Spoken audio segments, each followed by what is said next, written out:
Hey everybody, welcome back to Lead Therapy, and thank you so very much for taking time for tuning into the video. For almost a year now, we've been knee-deep in an ammo shortage, and prices continue to go up every month. I made a video recently saying these are the highest prices I've ever seen during an ammo shortage in my life. We've all been told because of the pandemic and shutdowns and social distancing, and also high demand and short supply of materials are some of the reasons we're in this ammo shortage. And some people say it's political and our government has something to do with it. And some of us have seen by now some of these CEOs of these manufacturers of ammo making videos saying their machines are working 24/7.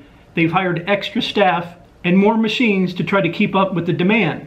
We also have to remember that some of these large manufacturers of ammunition do have government contracts they have to fill. Also, not too long ago, Vista Outdoors, who owns a lot of the major manufacturers of ammunition, announced that on April 1st, they'll be raising their prices between 3 and 15% across the board. Now, with all that said, what if I also told you that some of the major manufacturers of ammunition are the actual cause of a lot of the ammo shortage that's going on today, because they are stockpiling and holding on to primers and only keeping them for themselves and not distributing them to the smaller manufacturers. I found this article online from a place called thebestshootingsite.com. It was posted on February 19th, 2021 by a gentleman named Dave Dolby. As you can see, the name of the article is "The Ammunition Shortage Real or Manufactured? Are ammunition manufacturers driving up prices to profit and starve the competition?" Most believe it is simply the effect of panic buying and has caused a shortage of supply and a spike in prices. And he said that is what he believed until a few phone calls from friends put him in a path to discover something much more nefarious.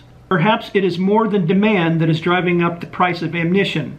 Are ammunition manufacturers intentionally slowing supply while driving up prices for their financial and strategic gains? He goes on to write, "I can generally call the larger manufacturers and squeeze at least a few boxes of ammunition for testing and evaluation." And that still holds true. However, it is the smaller boutique manufacturers' supply that has really dried up. A few calls to find out why nearly knocked me out of my chair. I started off the conversations by asking how it was going and how sales are doing. In a crunch market, I expected them to be too busy running the machines at full capacity and counting their money to even take my call.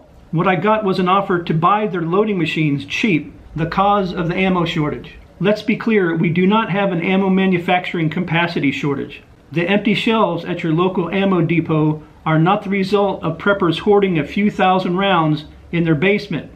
Likewise, it is not because Bubba working the ammo counter at the big box store called his buddies when the delivery truck pulled up. Empty ammunition shelves may not be the result of excessive demand. It may be the result of a couple of manufacturers intentionally choking supply by limiting the sales of primers. You may have heard, watched, or read a statement from a senior manager or CEO assuring us the loading machines are running in full capacity. The good news is the machines at the largest manufacturers are pumping out ammo at full capacity, but only at the largest manufacturers. The big boys are selling ammunition at inflated prices due to the laws of supply and demand. However, the demand caused by you and me rushing down to the stores to buy some pew-pew food is not so great that the industry cannot keep up. So why aren't the smaller manufacturers pumping out cartridges like they were being spit out of a hot-barreled Ma-Deuce? Simple, it's because the smaller manufacturers cannot keep their machines running. They have cases, powder, and bullets aplenty, but what they do not have is primers. A couple of major players produce the majority of the primers and sell them to smaller manufacturers. I'm about to relate a claim from a confidential source, a claim that has been independently corroborated by other manufacturers of why the big manufacturers are not selling as many primers to other manufacturers as they did in previous years. I'm sure you heard about the breakup of Remington and the ammunition division being sold separately. There was a lot of blood spilled during the bidding process, with manufacturers accusing others of intentionally bidding up the price to stick it to the competition, which admittedly is likely true. Allegations from some manufacturers point to an intentional shortage of primers as the cause of the ammunition shortage. Vista Outdoors, firmly under the Federal ATK umbrella, won the bid, and smaller manufacturers are claiming it is hoarding primers as payback for the bidding war.